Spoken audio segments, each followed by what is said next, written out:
आपका धन्यवाद भी है, हार्दिक अभिनंदन भी है कि आप आज यहाँ पर हमारे गांव इल्लम में एक बहुत ही महत्वपूर्ण विषय को, जिसके साथ इस पूरे पश्चिम उत्तर प्रदेश का भविष्य जुड़ा हुआ है, उसे लेकर आए।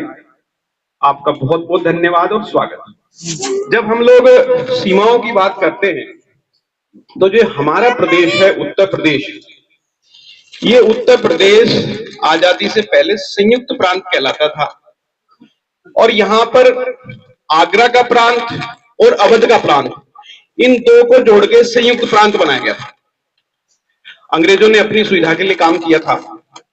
1857 में जब क्रांति हुई थी अंग्रेजों के खिलाफ, तो ये क्षेत्र ऐसा बताते हैं, वैसे मैंने उस चीज का तो तथ्य मेरे पास नहीं है, ये पहले हरियाणा के साथ जुड़ा हुआ था और चूंकि इस क्षेत्र को कमजोर करना है तो इस क्षेत्र को कमजोर करने के लिए जो जमुना जी के इधर वाला जो हिस्सा था वो सारा संयुक्त प्रांत में मिला दिया गया। सीमाएं बनती रहती हैं और बिगड़ती रहती हैं और बहुत ही आम सी बात है, घर में हम लोग देखते हैं, घर में बंटवारे की बात आती है। घर में जब बंटवारे की बात करें तो भाइयों में आपस में झगड़ा अधिकांश देखने को मिले बंटवारे को लेकर, लेकिन घर में बंटवारे की बात तभी शुरू होती है जब किसी एक थोक के साथ, किसी एक पक्ष के साथ कुछ भी हल्का फुल्का भेदभाव शुरू हो जाए। भाई कभी कभी कुछ स्थिति ऐसी हो जाए कि हमारे बड़े हैं वे यो कहते हैं कि बोले भाई ठीक है भाई, तेरा छोटे भाई का काम यो, बिचले का यूर, बड़े का यूर, राज्य खुशी बंटवारा भी हो जाए। लेकिन जब भी घर में भेदभाव होगा तो आप देख लो बंटवारे की बात आवेगी और बंटवारा कभी भी उस घर में जहां भेदभाव होगा राज्य खुशी हो नहीं सकता। तो इसलिए इस पूरे इतने बड़े संयुक्त प्रांत में पश्चिम उत्तर प्रदेश की अगर बात कहीं से आई तो उसके पीछे कहीं ना कहीं कुछ ना कुछ भेदभाव होगा, तभी तो बात आई। और ये मुझसे पूर्व चंद्रकेतु जी कहते थे कि भाई मेहनत करते हैं, लखनऊ जाते हैं, बहुत सारी चीज देखते हैं, तो पूरब और पश्चिम का जो भेदभाव है वो हम लोगों के अपने दैनिक व्यवहार में हम लोगों को भी देखने में आता है। इस बात में कोई भी गलत बात है नहीं। जब 1857 की क्रांति हुई थी तो चौधरी मोहर सिंह निरवाल जी ने उसमें नेतृत्व करा था। अब अंग्रेजों ने क्या करा, जो केंद्र सेंटर शामिल था वो उठा के कहां धर दिया, कैराना में ले जाके। तो इसलिए जो भी सच्चाई के लिए संघर्ष कर ले, जो भी मेहनत कर ले, जो सत्ता है वो उसके साथ हमेशा भेदभाव करती है। लेकिन कोई बात नहीं भाइयों, जो संघर्ष है यो तो यहां तो कम से कम इस क्षेत्र के तो खून के कतरे कतरे में संघर्ष घुसा गया है, तो इसलिए सरेंडर किसी ने भी करा नहीं। और हमने 90 साल के बाद ही देखा 1947 में अंग्रेज भी देश को छोड़ के चले गए। तो वही स्थिति यहां पे आई। जब हम हाई कोर्ट की बात करते हैं तो उत्तर प्रदेश का जो हाई कोर्ट है वो कहां पर है, इलाहाबाद में, एक बेंच उसकी लखनऊ में है। कितने लंबे समय से ये मांग होली की भैया एक पश्चिम उत्तर प्रदेश को हाई कोर्ट की बेंच दे दो। अजी प्रदेश तो छोड़ो, एक बेंच नहीं दे रहे, तो मुझे यूं बता दो ठाड़ा भेदभाव है कि नहीं है।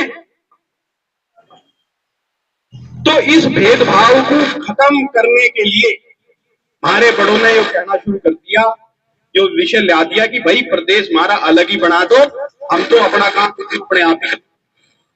और ये भी सच्चाई है कि हमारे क्षेत्र का जो व्यक्ति है उसे सरकार से बहुत ज्यादा मदद नहीं मिली, अपनी मेहनत पे अपने दम पर आगे बढ़ा। शिक्षा की बात आ जाती है, पश्चिम उत्तर प्रदेश और पूर्वी उत्तर प्रदेश शिक्षा के सबसे ऊंचे संस्थान है, विश्वविद्यालय कहलाते हैं। आप देख लो पूर्व में कितने विश्वविद्यालय हैं और पश्चिम में कितने विश्वविद्यालय हैं। बड़ी मुश्किल से शामली में उच्च शिक्षा विचार मंच बना, आपको तो मालूम ही होगा, कुड़ाने के हमारे चौधरी जयवीर सिंह मलिक है, बोले भाई शामली को विश्वविद्यालय दो, शामली को विश्वविद्यालय दो, शामली को तो विश्वविद्यालय मिला नहीं। विश्वविद्यालय बन गया कहां पे, कुंवर का सहारनपुर में। चलो कोई दिक्कत नहीं, बनना चाहिए। हम लोग बात करते हैं कि 2047 में भारत विकसित बनेगा, विकसित भारत का टारगेट, हालांकि टारगेट तो थोड़े लंबे लंबे से रहे यहां से का, पर चलो कोई बात नहीं, अच्छी बात का जो भी टारगेट ले हम तो उसका समर्थन करेंगे। और बात लेकिन मैं कहूं भारत तो विकसित हो जाओ और हमारा इलाका यहीं इसी का रह जाओ, उस बात का कोई फायदा है क्या? क्यों? क्योंकि बोले भाई भाई इस इलाके में ही नहीं देना। अच्छा, कमजोरी भी है, बहुत चर्चा हुआ है बैठ के, जब ड्राइंग रूम में बैठे हैं बड़े बड़े लोग भी बैठे हैं, बोले यार ये तो पश्चिम उत्तर प्रदेश की राजनीति तो बड़ी कमजोर, क्या करें? अभी तेवतिया साहब कह रहे थे भाई इतनी बड़ी विरासत चौधरी चरण सिंह जी के सुपुत्र चौधरी जयंत सिंह है, बोले उन्हें यार राज, हाँ अब चलो, अब उन्होंने ले रखा और उन्होंने दे रखा, हम तो बीच में के बोल रहे, पर यो जरूर सच्चाई है, आप लोगों की पूछ इस देश में इस प्रदेश में सबसे हड़की है, सबसे नीचे है। आप देख लो, उत्तराखंड भी तो था यहां पे पहले, उत्तराखंड बना पहले पूरे उत्तर प्रदेश में 85 लोकसभा थी, 85 उत्तर प्रदेश में जो आज है, आंदोलन हो गया, उत्तराखंड बढ़ गया, उनकी अपनी जरूरत थी, बहुत अच्छी बात है। और मैं तो एक बात और कहूं, बोले यार ये उत्तर प्रदेश के लोग इस देश के सबसे भले लोग हैं, सबसे उत्तर प्रदेश में सबसे लंबे समय तक मुख्यमंत्री रहने का अगर कोई रिकॉर्ड है तो किसका है जी? आज के हमारे वर्तमान के माननीय मुख्यमंत्री योगी आदित्यनाथ जी का रहने वाले उत्तराखंड के। दूसरे नंबर का रिकॉर्ड सबसे लंबे समय तक मुख्यमंत्री रहने का पंडित गोविंद वल्लभ, गोविंद वल्लभ पंत कहां के थे? वो भी उत्तराखंड के थे। इसके अलावा हेमवती नंदन बहुगुणा जी, नारायण दत्त तिवारी जी, वो कहां से थे? उत्तराखंड से थे। तो हमने तो उत्तराखंड को भी अपना भाई मानना और पूरब को भी अपना भाई मानना, और इस भाईचारे के चक्कर में हमारा तो हालत जो है कि बिगड़, जब हालत ठीक करनी तो ये हालत तो जब तक ठीक नहीं होने की जब तक हम सारे संगठित नहीं होने की, और आपस में बिगड़े रहेंगे, आपस में बटे रहेंगे, तो हमें कुछ भी हासिल होने वाला है नहीं।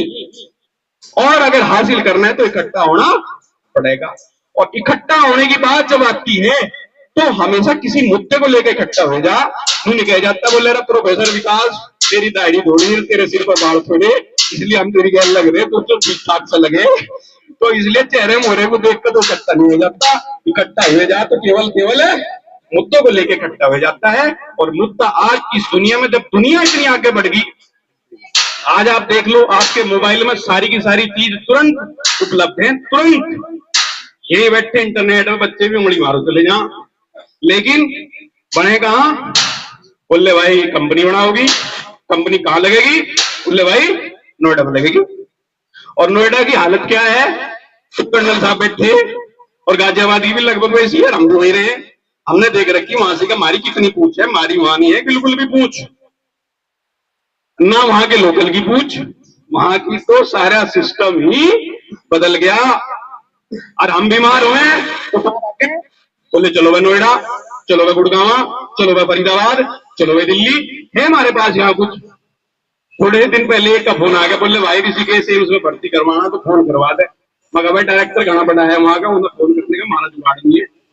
लेकिन सिफारिश करने के लिए हम कहां भर्ती के लिए गए? भाई एम्स बन गया, एक दिल्ली में हो गया, हम वहां सिफारिश करें क्यों? अरे एक आता हमारे पश्चिम उत्तर प्रदेश में नहीं हो सकती, मुजफ्फरनगर शामली बढ़ो तो बागपत एक यहाँ खोल दो, रोजी आबादारी जमीन भी दे देंगे, पर नहीं, ना तो कोई मांगता और ना कोई मिलता।